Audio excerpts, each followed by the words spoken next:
Maoist party ASR division committee పేరుతో లేఖ విడుదల చేసింది. ఇక రాజకీయ బ్రోకర్లు, విలేకరుల ముసుగులో ఉన్న నీచులు పార్టీపై అసత్య ప్రచారం చేస్తున్నట్లు ఆ లేఖలో పేర్కొన్నారు. అలాంటి వారికి ప్రజా కోర్టులో శిక్ష తప్పదని హెచ్చరించారు. అమరుల త్యాగాలకు బదులు తీర్చుకుంటాం, విప్లవ పోరాటాలు కొనసాగిస్తామని ఆ లేఖలో పేర్కొన్నారు.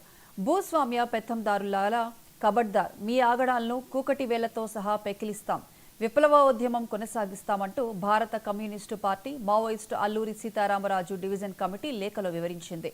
కిందటి వారం చెర్ల దుమ్మగూడెం మండలానికి చెందిన కొంతమంది రాజకీయ వ్యాపారవేత్తలు విధానాలు మార్చుకోకపోతే శిక్ష తప్పదంటూ హెచ్చరించింది. ప్రస్తుతం రెండోసారి లేఖ రావడంతో ప్రజల్లో చర్చనీయాంశమైంది.